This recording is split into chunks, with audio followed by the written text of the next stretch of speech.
재미있는 고전 이야기.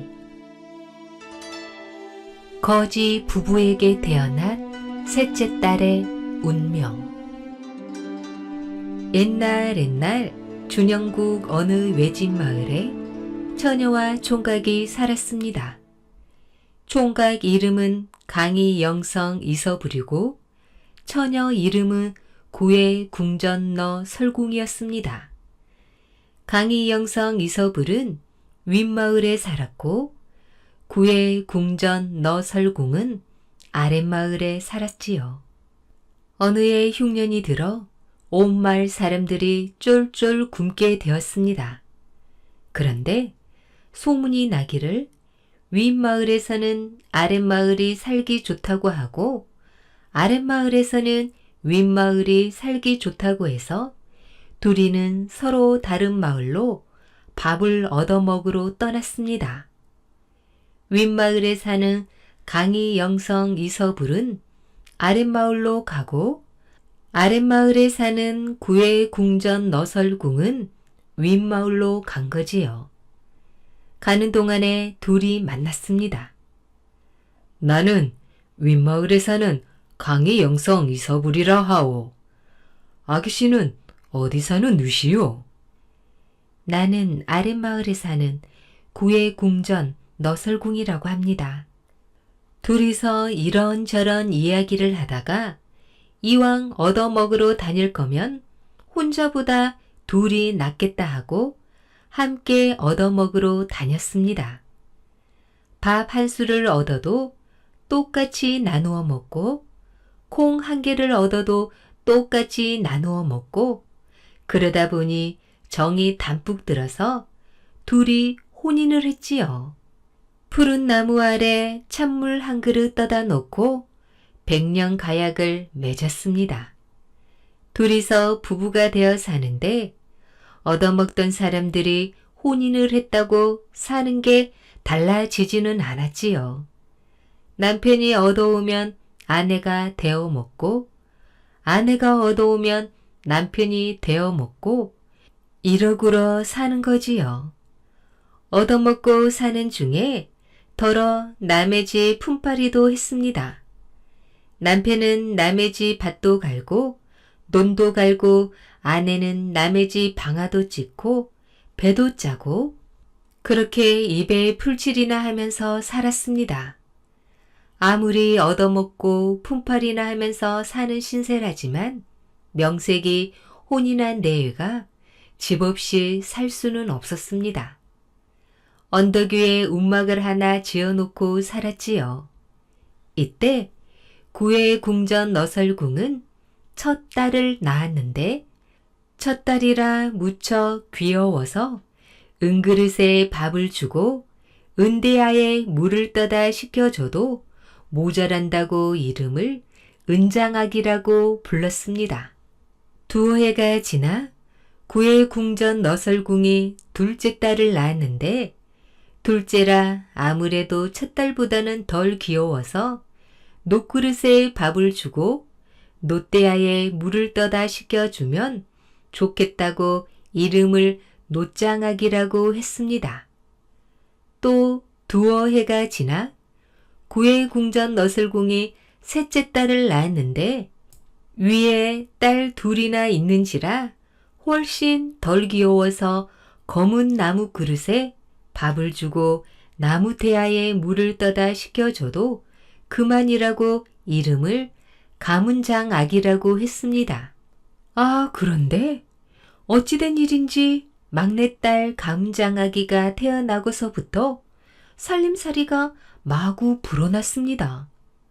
한 해가 지나니 논밭이 생기고 두 해가 지나니 마소가 생기더니 서너 해가 지나서는 언덕 위에 움막도 헐고 제법 번듯한 집을 지어서 살게 되었지요. 이제는 얻어먹는 일도 그만두고 남들처럼 농사 짓고 마소 먹이며 살았습니다. 집안에 온갖 살림 다 갖추고 말이지요. 그러다가 한 10년이 지나서는 아주 큰 부자가 되었습니다. 푸른 기와집에 풍경 달고 비단 옷 입고 온갖 살림살이 다 갖추고 살게 된 곳이지요. 이로구러 세월이 흘러 막내딸 가문장 아기 나이가 어느덧 15살이 되었습니다. 하루는 강희영성 이서불과 구해궁전 너설궁 부부가 큰 방에 앉아서 세 딸을 차례로 불러들여 누구 덕에 호강하며 사느냐고 물어봤습니다. 먼저 큰 딸을 불러서 물어봤지요. 큰딸 장아기, 이리 와서 대답해 보아라. 너는 누구 덕에 잘 먹고 잘 입고 호강하며 사느냐? 그야 아버지 어머니 덕이지요. 은장아기 기특하도다.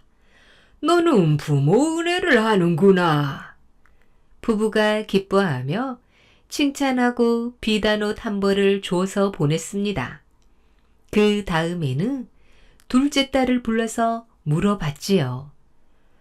둘째 딸 노장아기야, 이리 와서 대답해 보거라. 너는 누구 덕에 잘 먹고 잘 입고 호강하며 사느냐? 그야 아버지 어머니 덕이지요. 아유, 우리 노짱아기도 기특하다. 너도 부모 은혜를 아는구나. 부부가 기뻐하며 칭찬하고 비단신 한 켤레를 줘서 보냈습니다. 그 다음에는 막내딸을 불러서 물어봤지요. 막내딸 가문장 아기야, 이리 와서 대답해 보거라. 너는 누구 덕에 잘 먹고 잘 입고 호강하며 사느냐? 이번에도 아버지 어머니 덕이라 할 줄 알았는데 웬걸? 가문장아기는 다르게 대답을 했습니다. 하느님 덕이요. 부모님 덕이기도 하지만은 저의 복으로 먹고 입고 삽니다. 이 대답을 듣고 강희영성 이서불과 구해궁전 너설궁 부부가 그만 화가 머리끝까지 났습니다. 너는 부모 은혜를 모르니 이 집에서 살 것 없다. 당장 나가거라. 벼락같이 호통을 치니 가문장 아기는 할 일 없이 집을 나가는데 남자 옷 한 벌과 여자 옷 한 벌과 쌀 서대를 보퉁 위에 싸서 대문을 나섰습니다. 나서긴 했지만은 15해 동안 살던 집을 떠나기가 서러워 대문간에서 주춤주춤 불쑥 떠나지 못하고 머뭇거리고 있었지요. 이때 강희영성 이서불과 구해궁전 너설궁 부부도 막상 막내딸을 쫓아내고 나니 섭섭하고 안 되어서 큰딸을 불러 말하기를 너는 대문간에 나가서 가문장 아기가 어떻게 하고 있는지 보되. 아직 안 가고 있거든 밥이나 먹고 가라 하고 데려오너라. 큰딸 은장아기가 나가보니 막내 아우가 아직도 떠나지 못하고 대문간에서 머뭇거리고 있었습니다. 그런데 다시 데리고 들어가 함께 살면 저 먹을 음식도 나누어 먹어야 하고 저 입을 옷도 나누어야 하고 저 받을 사랑도 나누어야 하니 차라리 쫓아냄만 못하다 생각하고는 노뚜돌 위에 올라서서 크게 소리쳤습니다. 가문장아기야! 아버지 어머니가 너를 때리려고 나오니 어서 도망가거라! 가문장아기가 그 소리를 듣고 큰언님 말이 거짓인 줄 알았지요. 그 속셈이 하도 고약하고 괘씸해서 하늘 보고 절하고 땅 보고 절하고 진언을 쳤습니다. 큰언니 심보가 고약하니 노뚜돌 아래 내려서거든 88 달린 청진애나 되십시오.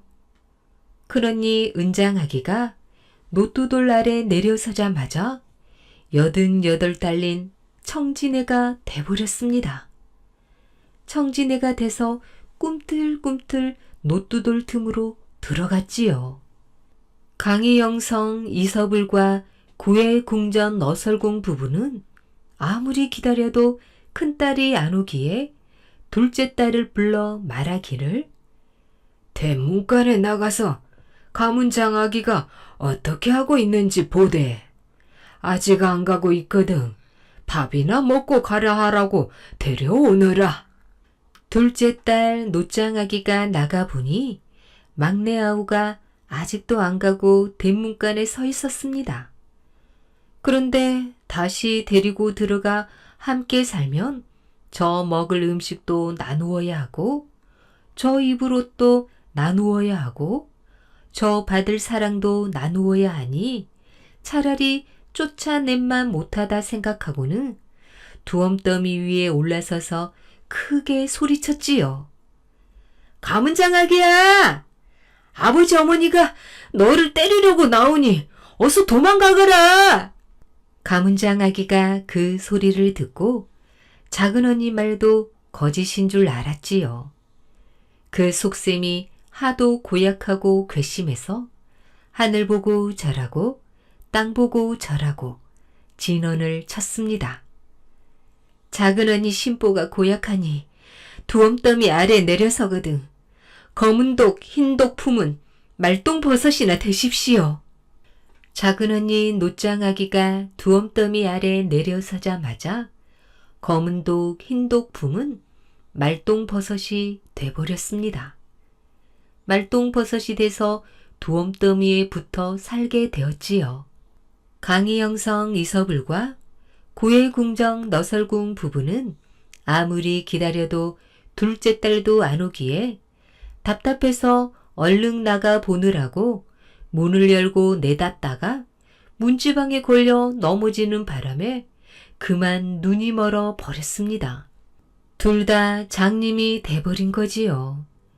장님이 되었으니 앉아 먹고 누워 먹고 하느라고 그 많던 살림이 얼마 안 가 바닥이 나고 부부는 도로 옛날처럼 거지 신세가 되었습니다.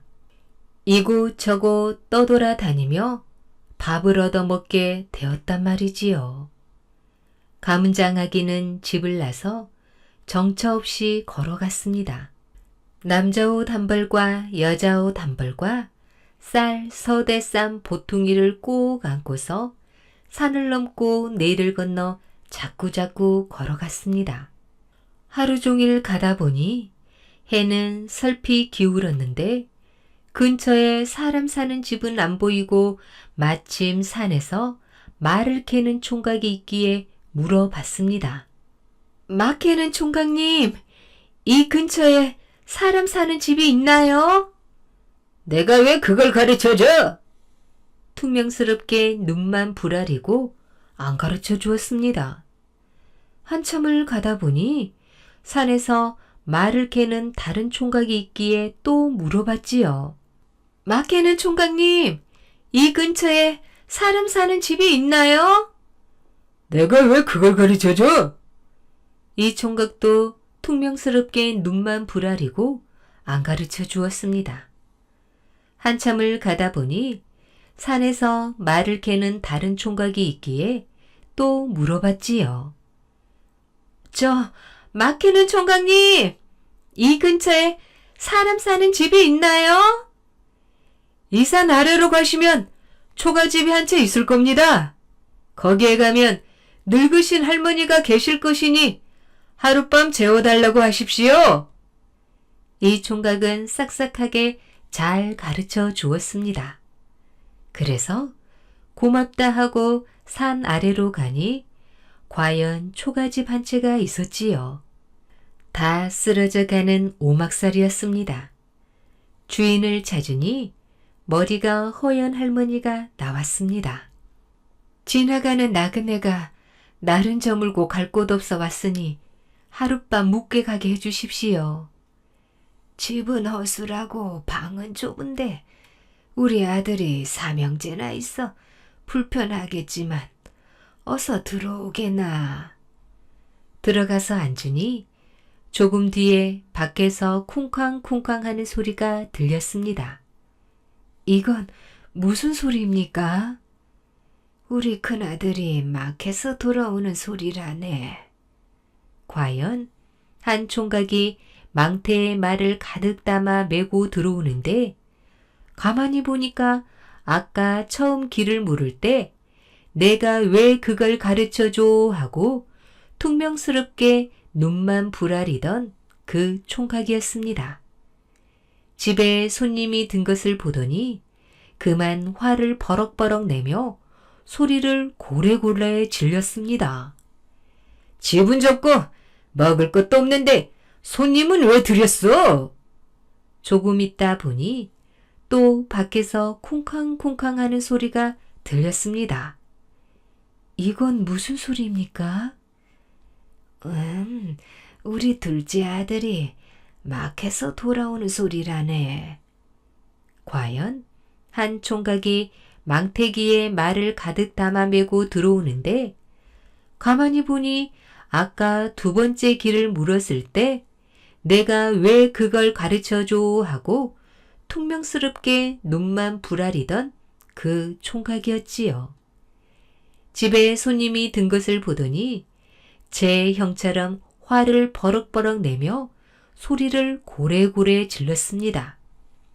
집은 좁고 먹을 것도 없는데 손님은 왜 들였어요? 조금 있다 보니 밖에서 흥겹게 구성진 노랫소리가 들렸습니다. 이건 또 무슨 소리입니까? 우리 막내딸이 마켓에서 돌아오는 소리라네.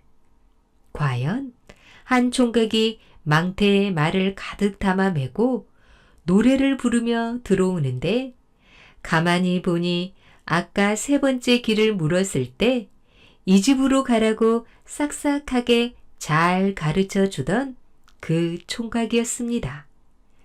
집에 가문장 아기가 와 있는 걸 보더니 활짝 웃으며 반가워했지요.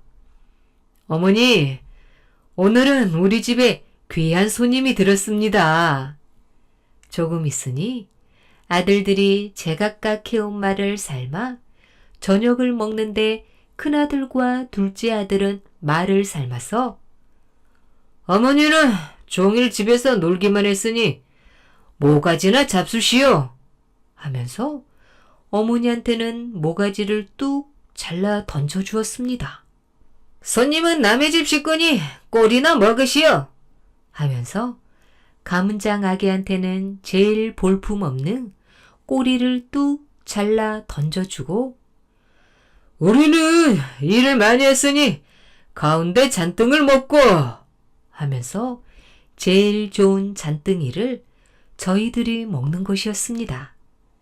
그런데 막내 아들은 말을 삶아서 어머니는 날 낳고 키우느라 고생하셨으니 잔등이를 잡수셔야지요 하면서 어머니한테는 제일 좋은 잔등이를 접시에 담아 올리고 손님은 종일 걸어서 시장할 터이니 모가지를 드시지요 하면서 모가지를 잘라 사발에 담아주고 나는 안 먹어도 배부르니 꼴이나 먹어도 됩니다 하면서 제일 볼품없는 꼬리를 제가 먹는 거였습니다. 가문장 아기가 그것을 보고 있다가 보퉁이를 끌러 쌀 서대를 내어다가 깨끗이 씻어 솥을 빌려 밥을 했지요. 김이 무럭무럭 나는 이 밥을 한 솥에서 밥 한 그릇 수북이 떠서 큰아들에게 주었더니 큰아들은 맛없는 버러지밥이라고 안 먹었습니다. 또 한 그릇 수북이 떠서 둘째 아들을 주었더니 둘째 아들도 맛없는 버러지밥이라고 안 먹었지요. 또 밥 한 그릇 수북이 떠서 막내 아들을 주었더니 막내 아들은 맛있는 꿀밥이라고 잘 먹는 거였습니다. 가문장 아기가 그것을 보고 있다가 보퉁이를 끌러 남자 옷 한 벌을 내어 어머니에게 주면서 부탁했습니다. 새 아드님한테 이 옷을 입고 저한테 장가 들렸는지 물어보십시오. 어머니가 큰아들을 불러 물어봤습니다. 큰애야, 이리 와서 내 말을 좀 들어보거라. 이 옷을 입고 건너방 손님 아기씨한테 장가 들겠느냐? 얻어먹는 거지처니한테 장가를 들라니 어머니가 제정신이여? 큰아들은 화를 버럭버럭 내며 고래고래 소리를 질렀지요. 어머니가 둘째 아들을 불러 물었습니다. 둘째야, 이리 와서 내 말을 좀 들어보거라. 이 옷을 입고 건너방 손님 아기씨한테 장가 들겠느냐? 얻어먹는 거지처니한테 장가 들라니 어머니가 제정신이여? 둘째 아들도 화를 버럭버럭 내며 고래고래 소리를 질렀지요. 어머니가 막내 아들을 불러 물었습니다. 막내야, 이리 와서 내 말 좀 들어보거라. 이 옷을 입고 건너방 손님 아가씨한테 장가 들겠느냐? 아기씨가 허락하고 어머니가 허락하면 그리 하지요. 막내 아들은 싹싹하게 대답을 했지요. 그래서 막내 아들에게 남자 옷 한 벌을 줬습니다. 그리고 가문장 아기는 가지고 온 여자 옷을 갈아입었습니다.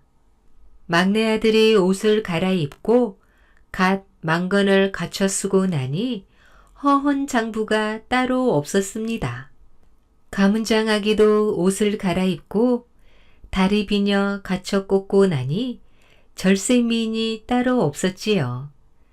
둘이서 찬물 한 그릇 떠다 놓고 백년 가약을 맺었습니다. 이튿날 아침에 가문장 아기가 새서방과 함께 문을 나서니 두 형이 마당에 섰다가 얼른 보고서는 동생 뇌인 줄 모르고 굽실굽실 절을 했지요. 뇌댁 서방님과 아기씨 행차이옵니까?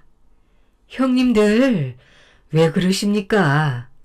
제가 막내 아우올시다. 그제서야 두 형이 자세히 보니 제 아우 뇌가 틀림없었지요. 어휴, 이럴 줄 알았으면 내가 장가들걸. 땅을 치고 누이친들 소용이 없었지요.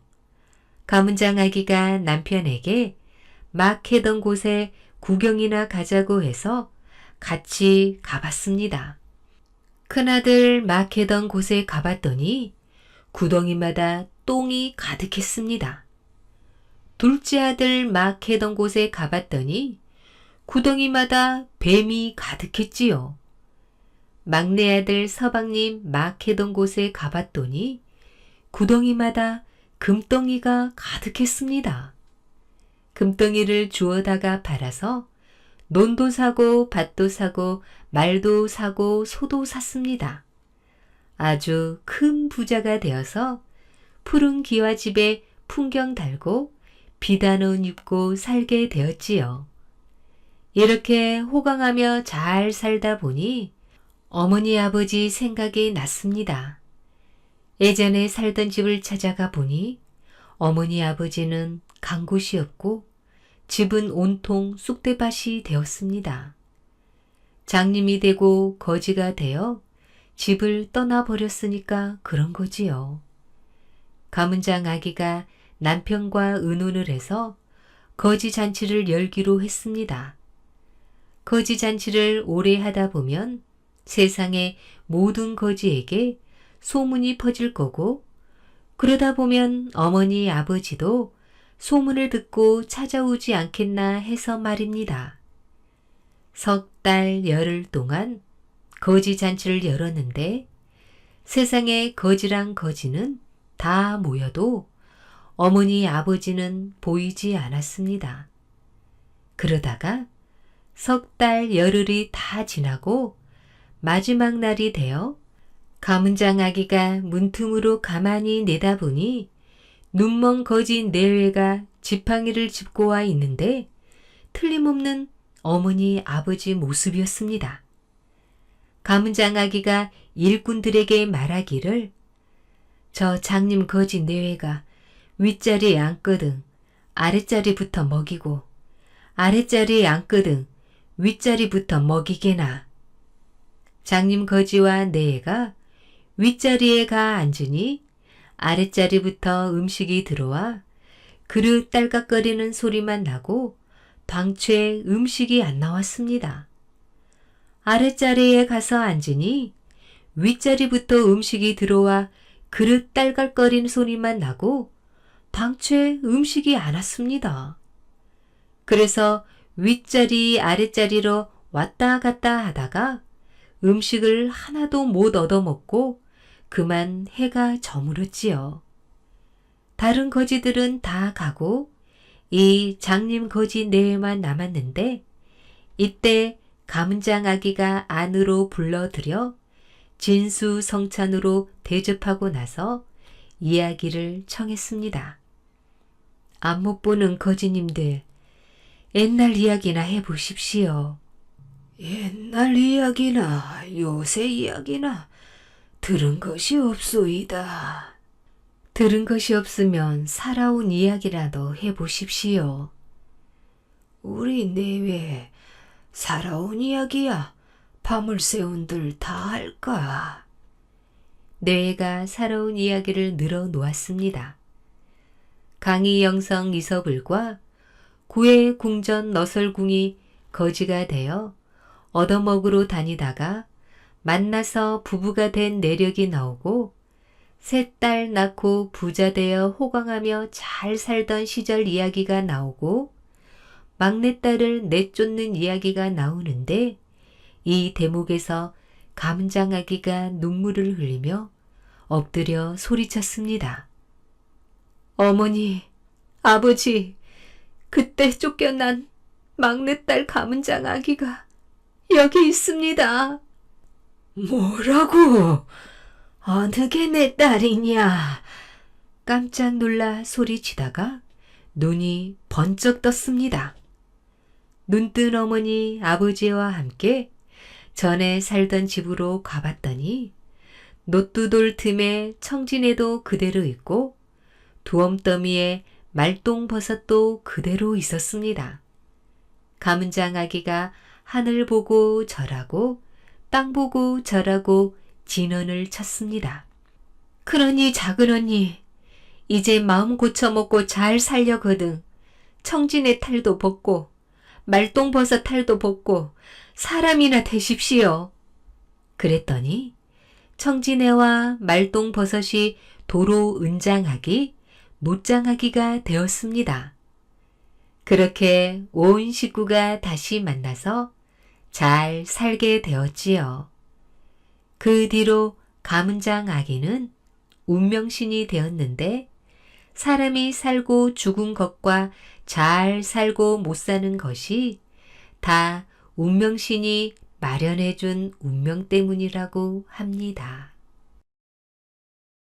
아이들이 마마를 했던 이유. 옛날에는 아이들이 태어나면 누구든지 마마를 앓았습니다. 마마를 앓으면 온몸이 펄펄 끓고 땀이 비오듯이 흐르며 눈에 헛것이 보이고 헛소리를 하는데 대개는 며칠 동안 그러다가 저절로 나았습니다. 그렇지만 어떤 아이들은 마마를 앓다가 죽기도 하고 또 어떤 아이들은 마마를 앓고 나서 얼굴이 어른곰보가 되기도 했습니다.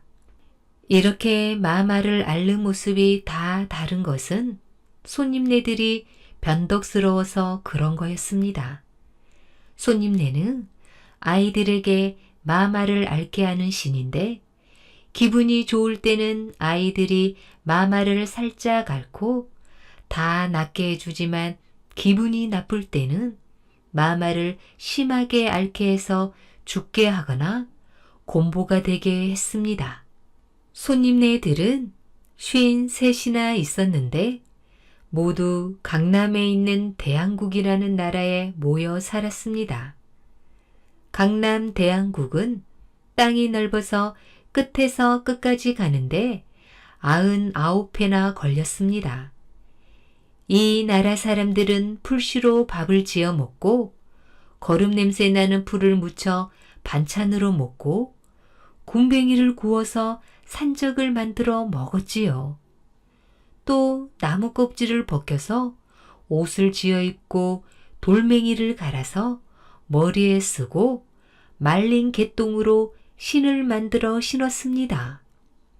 손님네는 눈이 밝아서 앉아서 삼천리를 내다보고 서서 삼천리를 굽어 볼 수 있었지요.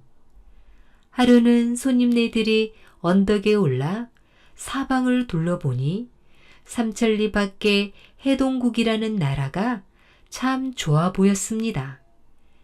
해동국 사람들은 외씨 같은 하얀 쌀로 밥을 지어 먹고 온갖 향기로운 나물을 무쳐 반찬으로 먹고 소고기나 돼지고기를 구워서 산적을 만들어 먹었습니다.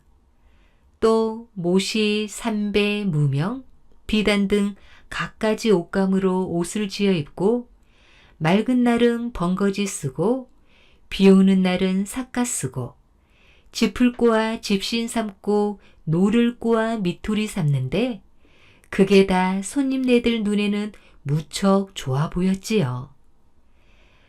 우리 이럴 게 아니라 해동국에나 가보자. 이렇게 의논하고 53 손님네가 모두 길을 떠났습니다. 그런데 가다가 주철산에 올라 자세히 살펴보니 해동국 땅이 너무 좁았습니다. 강남 대한국 땅의 큰 연잎이라면 해동국 땅은 작은 댄잎이었습니다. 손님네는 앉아서 삼천리를 내다보고 서서 삼천리를 굽어보니까 사는 땅도 삼천리는 돼야 하는데 53이 다 갔다가는 앉도 서도 못할 판이었습니다. 해동국 땅이 너무 좁아 안 되겠어. 쉰 손님은 돌아가고 새 손님만 가도록 하지. 53 손님네 중에 50 손님은 강남 대한국으로 돌아가고 새 손님네만 해동국으로 갔습니다. 가는 손님 셋을 보자면 문반 손님, 호반 손님, 각시 손님이었습니다. 먼저 문반 손님이 앞장섰는데 머리에는 유건 쓰고 학창에 떨쳐 입고 손에는 쥘 부채 들고 나귀를 타고 나아갔습니다. 그 다음으로 호반 손님이 뒤를 따랐는데 머리에는 패랭이 쓰고 붉은 천리 걸쳐 입고 손에는 장금 들고 말을 타고 나아갔습니다. 맨 끝에 각시 손님이 따라갔는데 머리는 곱게 따 공초 댕기 잡아매고 물명주 치마 저고리에 흑당 공단 겹옷 입고 손에는 거울 들고 가마 타고 나아갔습니다. 이렇게 새 손님이 해동국으로 가느라고 12고개를 넘고 12마을을 지나가는데 가다가 아이들이 있는 마을을 지나면 마마를 주면서 갔습니다. 장부를 내놓고서 이름을 하나하나 짚어가며 살짝 앓고 나을 아이 이름에는 검은 점을 찍고 심하게 앓고 나서 곰보될 아이 이름에는 붉은 점을 찍고 죽을 아이 이름에는 2줄을 푹푹 그어 놨습니다. 그렇게 해 놓으면 꼭 그대로 되는 거였지요. 이렇게 새 손님이 12고개를 넘고 12마을을 지나 기러기 강에 이르렀습니다. 해동국에 가려면 강을 건너야 되거든요. 새 손님이 강을 건너려고 배를 만들었습니다. 나무로 배를 만들어 타려 하니 밑이 썩어 못하겠고 돌로 배를 만들어 타려 하니 가라앉아 못하겠고 무쇠로 배를 만들어 타려 하니 지남철이 붙어 못하겠고 흙으로 배를 만들어 타려 하니 흙이 물에 풀어져서 못하겠습니다. 그래서 할 수 없이 연잎에 뱃살을 엮어 배 한 척을 만들었지요.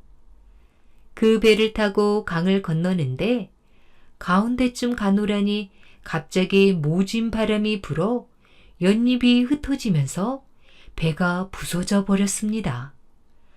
할 일 없이 흩어진 연잎을 붙잡고 있던 자리로 돌아왔지요. 새 손님이 우두커니 강가에 서 있는데 마침 저만치 떨어진 곳에서 웬 사공이 튼튼한 배 한 척을 타고 노를 저어 왔습니다. 옳다구나 하고 사공을 불렀지요. 노젓는 뱃사공은 들으시오. 강남 대양국 손님네에게 배 한 척을 빌려주어. 배 한 척 빌려주면 그대의 집 아이들이 몇 명이 되었든지 모두 마마를 살짝 않고 살만에 일어나게 해주겠소. 그런데 사공은 그 말을 듣고 배를 빌려주기는커녕 오히려 놀리기까지 했습니다. 배가 한 척밖에 없어 못 빌려주거니와 10척이 있다 해도 안 빌려주겠소. 왜 안 빌려준다는 건가? 맨 앞에 손님은 손에 든 부채로 바람을 일으키다 풍랑을 일어 배가 부서질까 겁나고, 가운데 손님은 손에 든 장검을 함부로 휘두르다 배전을 뚫을까 겁나서 못 빌려주겠소. 하지만 끄트머리 손님은 곱게 생겼으니 혹시 내 작은 마누라가 되어준다면 배를 빌려주리다. 그 말을 듣고 새 손님이 그만 화가 머리끝까지 났습니다. 손님네들을 박대한 것만도 괘씸한데 놀리기까지 했으니 얼마나 속상하겠습니까? 당장 장부를 꺼내어 들춰보니 사공한테 아들 7형제가 있었습니다. 그 아들 7형제를 하나씩 마마를 심하게 알아 죽게 만들려고 작정했지요. 이때 사공의 집에서는 아들 7형제가 갑자기 마마를 알아 정신이 오락가락했습니다. 멀쩡하던 아이들이 갑자기 하나씩 알아 누워 버렸으니 일이 나도 보통으로 난 게 아니었습니다. 사공의 아내가 가만히 생각해 보니 마마 다스리는 손님네가 아니고서야 아이들 7을 한꺼번에 이렇게 만들 수는 없겠거든요. 남편한테 물었지요. 여보, 밖에서 누구한테 원성 들은 일 한 적 있어? 다른 일은 없고 오늘날 강가에서 배를 빌려달라는 세 사람에게 배는 안 빌려주고 놀려먹은 일은 있어. 사공의 아내가 일이 어떻게 돌아가는지 대강 눈치를 채고 갖은 음식을 정성껏 마련해서 배 한 척에 가득 싣고 강가로 갔습니다. 가보니 손님네들이 아직 배를 못 얻어서 강가에 그냥 서 있었습니다. 그 앞에서 엎드려 눈물을 흘리며 손이 닳도록 빌었지요. 손님네들께 비나이다. 우리 남편 소영을 보자면 100번 죽어 마땅하나 7 자식한테야 무슨 죄가 있겠습니까? 제가 대신 용서를 비우니 먼 길 오시느라 시장하실 테인데 이 음식 달게 잡수시고 이 배로 편히 강을 건너시고 아이들은 부디 살려주십시오. 본디 손님네들 성질이 변덕스러웠거든요. 불같이 화를 내어 펄펄 뛰다가 맛있는 음식과 배 한 척을 보고서 그만 화가 다 풀어졌습니다. 그래서 아이들을 죽게 만들려던 마음을 고쳐먹고 사공 아내 소원대로 아름마마를 아주 가볍게 해주었습니다. 그래서 7 아이들은 그날로 병이 다 나아서 벌떡벌떡 일어났지요. 그러고 나서 손님네들은 사공 아내가 마련해준 배를 타고 무사히 강을 건넜습니다. 드디어 해동국 땅에 다다른 거지요.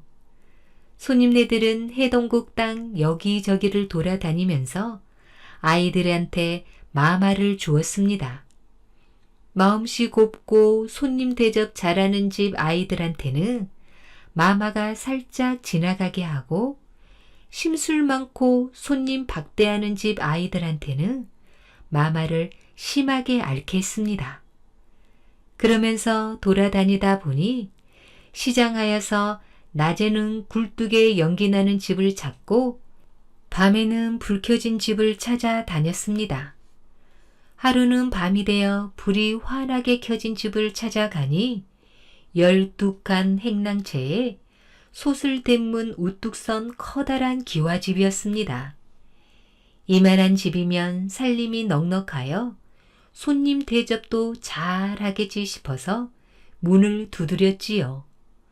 안에서 주인이 나오는데 갓 먼 건 삐뚤음하게 덮어쓰고 긴 곰방대 입에 물고 팔자걸음으로 나왔습니다. 이 사람이 김장자인데 욕심 많고 심술궂기로 말하자면 해동국에서 둘째 가라면 서러워할 사람이었습니다. 이런 사람 집에 찾아갔으니 말이 곱게 나올 리 없었지요. 이 밤중에 누구신가? 예, 우리는 강남 대한국에서 온 손님네들인데 지나다가 날이 저물고 시장하여 들어왔습니다. 염치 없으나 잠자리와 음식을 좀 청할까 합니다. 흥! 자네들이 손님네들인지 비렁뱅이들인지 도적들인지 어떻게 알아? 우리 집에는 방도 없고 밥도 없으니 딴 집이나 가보시지. 이러면서 대문을 쾅 닫아 철커덕 잠가버렸습니다. 손님네들이 할 일 없이 혀를 끌끌 차며 돌아섰지요. 돌아서서 조금 걸어가다 보니 길가에 다 쓰러져가는 초가집이 한 채 있었습니다. 이 집에나 들어가서 하룻밤 신세를 질까 하고 그 집에 들어가서 문을 두드렸지요. 이 집은 누구 집인고 하니 노고 할머니 집이었습니다. 노고 할머니는 젊어서 남편을 잃고 자식도 없이 외롭게 살고 있었습니다. 남의 집 방아품이나 팔아가지고 입에 풀칠이나 하면서 근근히 살고 있었지요. 노고 할머니가 문 두드린 소리를 듣고 나와서 새 손님네를 보고 공손하게 절을 하며 말하기를, 손님들께서는 무슨 일로 오셨습니까? 혹시 제 너머 김서방 집에서 밀린 집신값을 받으러 오신 분들이면 지금은 돈이 없으니 죄송하지만 내일 다시 오십시오. 내일 김장자 집에 밀린 방아품 싹을 받아서 드리겠습니다. 그래서 손님네들은 공손하게 말을 받았지요. 우리는 집신값 받으러 온 사람들이 아니라 강남 대한국에서 온 손님네들인데 지나다가 날이 저물어 시장하여 들어왔습니다. 하룻밤 잠자리와 끼니 신세를 질 수 있겠는지요? 아이고, 귀한 손님네들이 이 누추한 곳을 찾아오셨으니 늙은이가 몸둘 바를 모르겠습니다.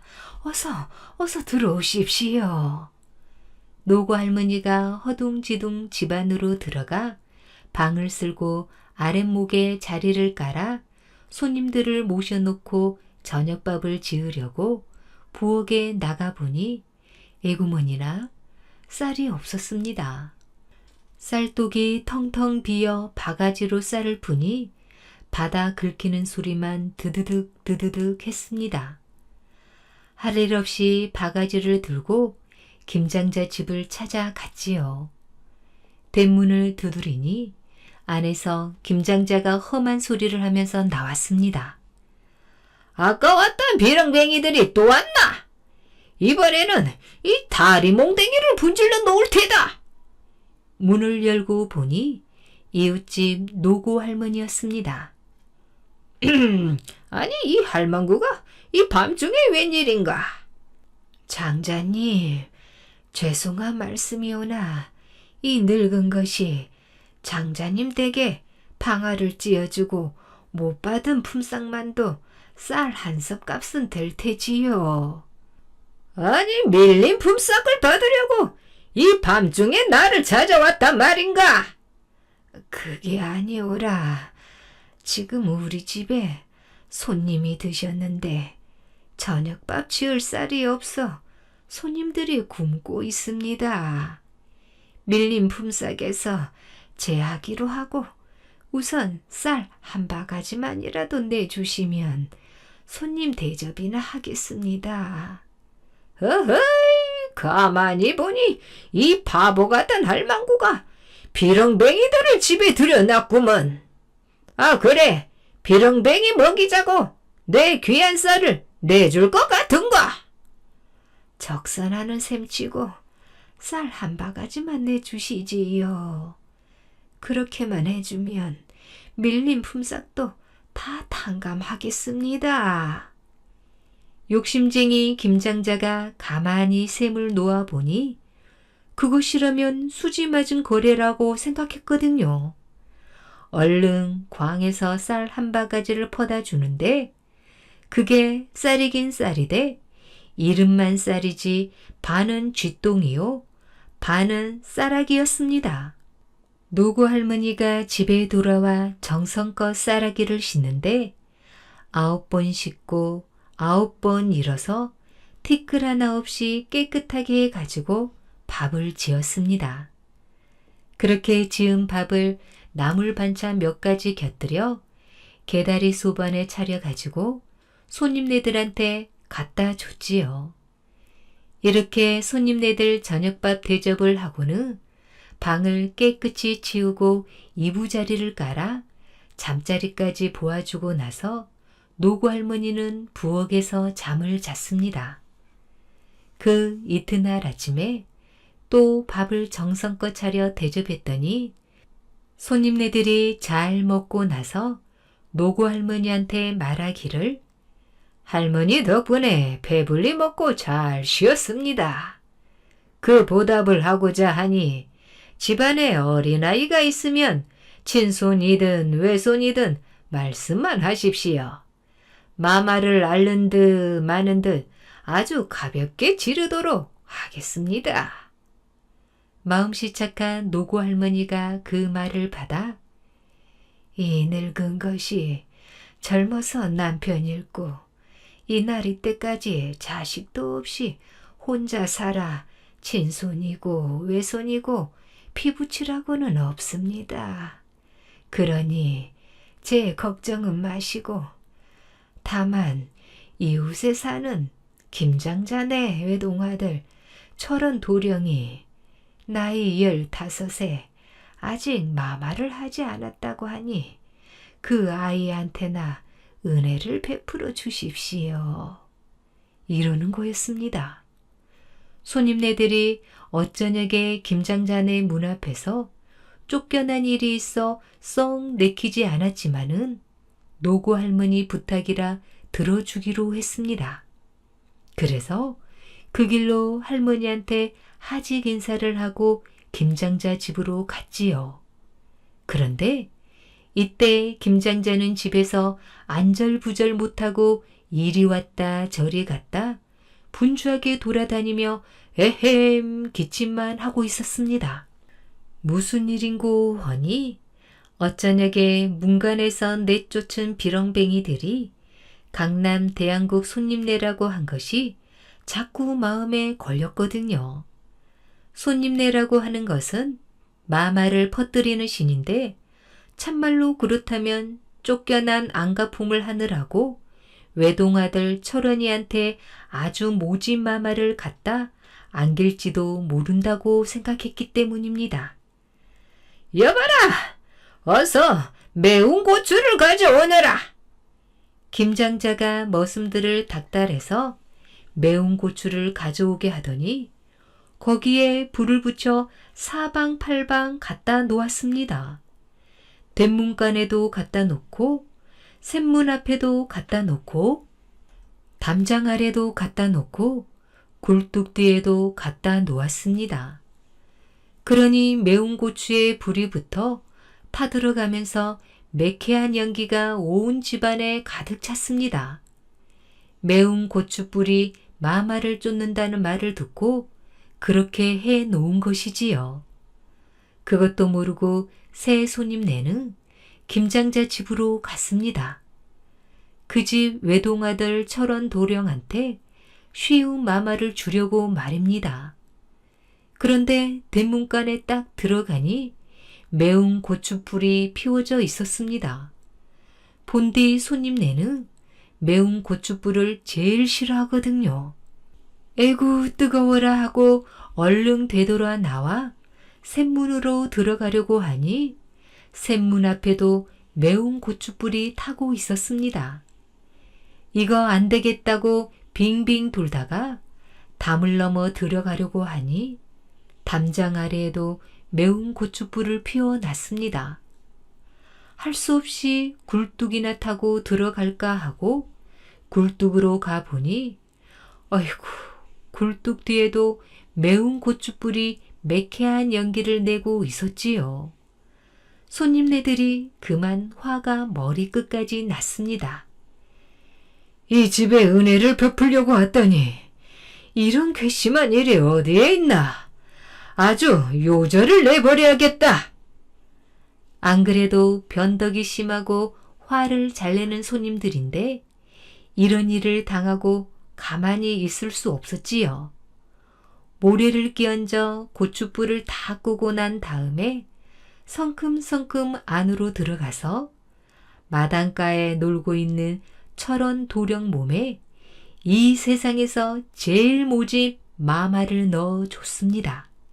두 팔, 두 다리 마디마다 은침 닷단, 노침 닷단을 빈틈없이 꽂아 넣고 날카로운 쇠줄로 몸을 칭칭 감아 잡아당겼지요.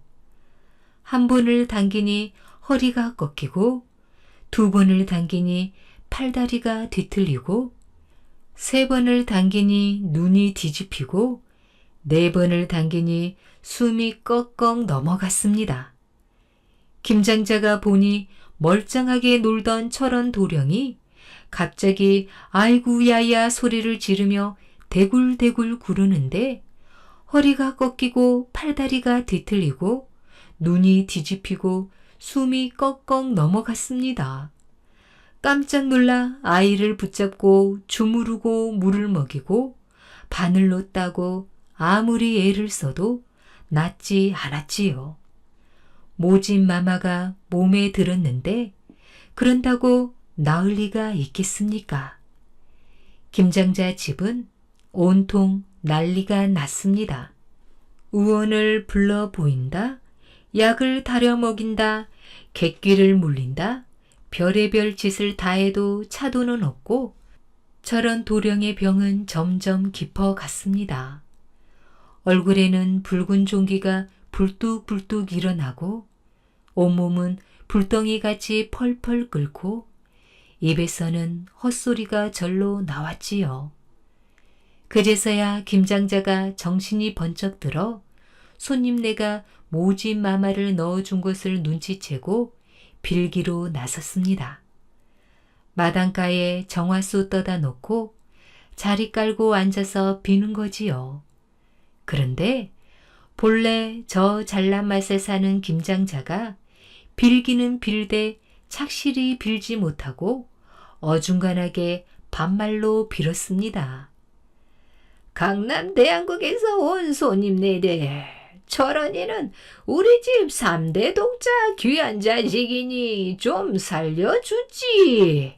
살려만 주면 고가를 덜어서 밥 짓고 떡하고 술 빚고 고기 잡아 손님네 대접 잘할 것이니 꼭 좀 살려주지. 이렇게 했습니다.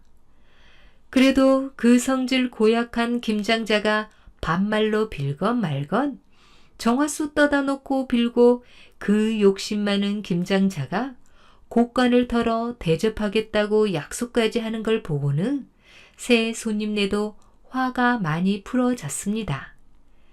그래서 철원 도령 몸에 든 모진 마마를 꺼내주고 팔다리 마디에 꽂은 은침 노침도 빼주고 몸에 칭칭 감은 날카로운 쇠줄도 풀어주었습니다. 그랬더니 다 죽어가던 철원 도령이 언제 아팠냐는 듯이 툭툭 털고 일어나는 거였습니다. 철원 도령병이 다 나았으니 이제 김장자가 곡간을 털어 밥 짓고 떡하고 술 빚고 고기 잡아 손님네 대접할 일만 남았습니다. 그런데 아무리 기다려도 대접할 기색이 없었지요. 보다 못해 김장자 아내가 남편을 깨우쳤습니다. 여보, 이제 철원이도 다 났으니 약속대로 곡간을 털어서 손님네들 대접을 해야지요. 뭐라고? 곡간을 털어서 대접을 하라고? 아, 손님 내고 발님 내고 그놈들이 무엇인데 내 귀한 재물을 털어 대접을 해? 어림도 없다, 어림도 없어. 김장자가 이렇게 심술을 내놓으니 여태 대접을 기다리고 있던 새 손님네도 그만 화가 머리끝까지 났습니다. 에이, 참으로 괘씸하고 믿지 못할 사람이로다. 하고 이번에는 아주 돌이킬 수도 없게 철원 도령의 혼을 빼서 데려갈 작정을 했습니다. 철원 도령의 몸에서 혼을 쑥 빼내어 새 손님네가 데려가 버리니 철원 도령 몸은 힘없이 나자빠져 죽어버렸지요. 그제서야 김장자가 땅을 치고 누이쳤지만 소용이 없었습니다. 손님네들은 철원 도령의 혼을 데려가면서 말했지요. 우리가 너의 혼을 데려왔다마는 너에게야 무슨 죄가 있겠느냐? 너를 이승에서 잠시 태어나게 해줄 것이니 어느 집에서 태어나고 싶은지 말해 보아라. 아버지의 죄를 대신 받아 죽은 몸이 어찌 다시 태어나기를 바라겠습니까? 손님네들께서 저를 거두어 주신다면 신부름꾼으로 따라다니겠습니다. 손님네들이 허락하니 철원 도령은 그 뒤로 손님네들을 따라다니며 심부름하는 작은 손님이 되었습니다. 큰 손님과 작은 손님이 해동국 여러 곳을 돌아다니며 아이들에게 마마를 앓게 하되 마음씨 곱고 손님 대접 잘하는 집 아이들한테는 마마가 살짝 지나가게 하고 심술 맞고 손님 박대하는 집 아이들한테는 마마를 심하게 앓게 했지요. 그렇게 하면서 여기저기 돌아다니다가 강남으로 되돌아갈 때가 되어서 김장자네 살던 마을을 지나게 되었습니다. 지나면서 보니 가난하게 살던 노구 할머니는 부자가 돼서 고대 광실 높은 집에 노젓가리 쌓아놓고 살고 있는데 부자로 살던 김장자 부부는 거지가 돼서 남의 집 대문 앞에서 쪽박을 들고 빌어먹고 살고 있었습니다. 그것을 본 철원 도령이 눈물을 흘리며 한탄을 했지요. 아버지는 죄를 지어 벌을 받는다지만 불쌍한 우리 어머니는 남편을 잘못 만나 이 고생을 하는구나. 불쌍하신 우리 어머니. 새 손님네가 철원 도령을 불쌍히 여겨 김장자 아내에게 재물을 조금 내려주니 그 뒤로 김장자 부부는 거지 신세를 면하고 살게 되었습니다. 손님네들은 강남 대양국으로 돌아가면서도 집집마다 아이들한테 마마를 착실히 앓게 했지요. 누구든지 마음을 바르게 쓰고 손님 대접 잘하면 아이들 마마도 쉽게 하고 나쁜 마음 먹고 손님한테 버릇없이 굴면 아이들이 마마를 심하게 알아 공부가 되거나 죽게 되는 것이 다 이때 생긴 법이랍니다. 금강산으로 시집 온 반다리. 먼 옛날 달마을에 개수나무 밭을 가꾸며 살아가는 할아버지 한 분이 있었습니다. 할아버지한테는 반달이라는 어여쁜 손녀가 있었지요. 할아버지는 부모 없이 자라는 반달이를 금이야 오기야 하면서 고이고이 키웠습니다. 반달이는 할아버지의 극진한 사랑 속에서 꽃보다도 더 곱게 자라났지요. 그런 손녀를 보는 할아버지 마음은 더없이 흐뭇했습니다. 어느덧 세월이 흘러 반달이는 처녀가 되었습니다. 그러자 사방에서 문지방이 닿도록 청혼을 해왔습니다. 해마을에 사는 늠름한 총각도 찾아오고 나중엔 별마을 왕자한테까지 청혼이 들어왔습니다. 하지만 웬일인지 할아버지는 그때마다 모두 거절해 버렸습니다. 할아버지는 반달이를 하늘나라에는 그 어디라도 시집 보내지 않기로 마음먹었기 때문입니다. 하늘나라는 기온의 차이가 심할 뿐 아니라 바람이 작고 물이 적어 살아가기에 적당하지 않았습니다. 할아버지는 달빛으로 우주 여기저기를 비춰보며 반달이를 시집 보낼 곳을 찾기 시작했지요. 그러다가 지구 어딘가에 금강석으로 다듬어 세운 산을 보게 되었습니다. 다음날 할아버지는 반달이를 데리고 그 산으로 머나먼 길을 떠났지요. 구름을 타고 한참 날아 내려오던 할아버지와 반달이는 갑자기 눈이 부셔 손등으로 얼굴을 가리고 말았습니다. 한동안 눈을 비비고 나서 내려다보니 우뚝우뚝하고 뾰족뾰족한 1만 여개의 봉우리들이 눈부시게 번쩍이며 수풀처럼 솟아 있었습니다. 골짜기마다 구슬같이 맑은 물이 크고 작은 폭포가 되어 쾅쾅 흘러내리며 거울 같은 연못을 이루고 있었지요. 과연 천하절경이로구나. 할아버지는 감탄에 마지 않았습니다. 정말 그래요. 저 산은 이 세상 온갖 아름다움을 다 모아놓은 것 같아요. 반달이도 기쁨에 겨워 감탄했지요. 할아버지와 반달이는 하늘가에 구름을 걸어 놓은 채 마냥 황홀한 눈길로 아래에 펼쳐진 아름다운 경치를 굽어 보았습니다. 그때였습니다. 어느 깊은 골짜기에 흥겨운 풍악 소리가 들려왔지요. 찬찬히 눈여겨 내려다 보니 많은 사람들이 한자리에 모여 앉아 노래를 부르고 춤을 추면서 즐기고 있었습니다. 할아버지와 반달이는 저도 모르게 어깨를 들썩이며 그 광경을 바라보고 있었지요. 그런데 저 멀리서 누군가가 자기들을 손짓하며 부르는 것 같았습니다. 할아버지와 반달이는 그리로 날아 내려갔지요. 가보니 자기들을 부른 것은 사람이 아니라 흰 폭포였습니다.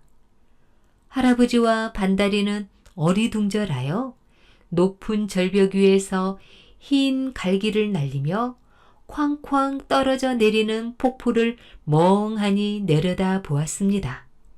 그때 웬 할아버지가 다가와 물었습니다. 어째서 노인장과 소녀는 이 한적한 골짜기에 쓸쓸히 서 있어이까? 저희들은 달마을에서 온 사람들 올시다. 할아버지는 자기들이 달마을을 떠나온 이야기를 했습니다. 그렇지만 처음 만나는 사람에게 반달이 혼사 때문에 이리로 왔다는 것은 선뜻 말할 수 없어 입 밖에 내지 않았지요. 그렇소이까? 여기는 천하 명산인 금강산 올시다. 지금 금강산 사람들이 한자리에 모여 단오 명절을 즐기고 있으니 어서 그리로 가십시다. 노인은 할아버지와 반다리를 단오 놀이하는 데로 데리고 갔습니다. 금강산 사람들은 달마을에서 온 할아버지와 반다리를 살뜰하게 맞아 주었지요. 저 애가 글쎄 선열하지 않아요. 얼마나 고운지 골짜기 안이 환하게 밝아지는군요. 금강산 사람들은 반다리의 아름다운 모습에 홀딱 반해 부러운 마음으로 소곤거렸습니다. 할아버지와 반다리는 금강산 사람들의 친절한 대접이 눈물 나도록 고마웠습니다. 이렇게 산 좋고 물 맑고 인심까지 넉넉한 이곳에 우리 반다리를 시집 보내지 않으면 어디에 보낸단 말인가. 할아버지는 생각할수록 기쁘고 흡족했습니다. 며칠이 지난 어느 날 할아버지는 금강산 노인한테 반다리의 혼사 이야기를 꺼냈습니다. 그래요? 노인은 몹시 기뻐하며 할아버지한테 금강이라는 총각을 소개해 주었지요. 알고 보니 금강은 노인의 손자였습니다. 금강은 마음이 어질고 부지런하며 기운이 장사 같아 널리 소문난 총각이었습니다. 할아버지는 금강을 보자마자 마음에 쏙 들었습니다.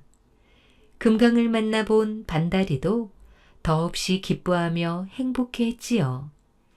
며칠 뒤 반다리와 금강의 혼인잔치가 벌어졌습니다.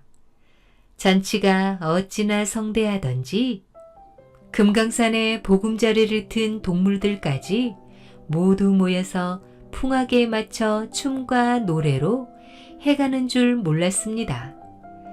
나중에는 나무들까지 우줄우줄 춤을 추었으며 심지어는 바위들까지도 흔들흔들 그네를 뛰었답니다.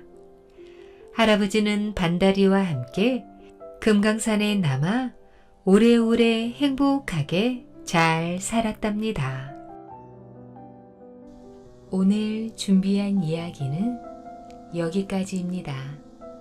더 재미있는 이야기로 다시 만나겠습니다. 꿀잠 주무세요.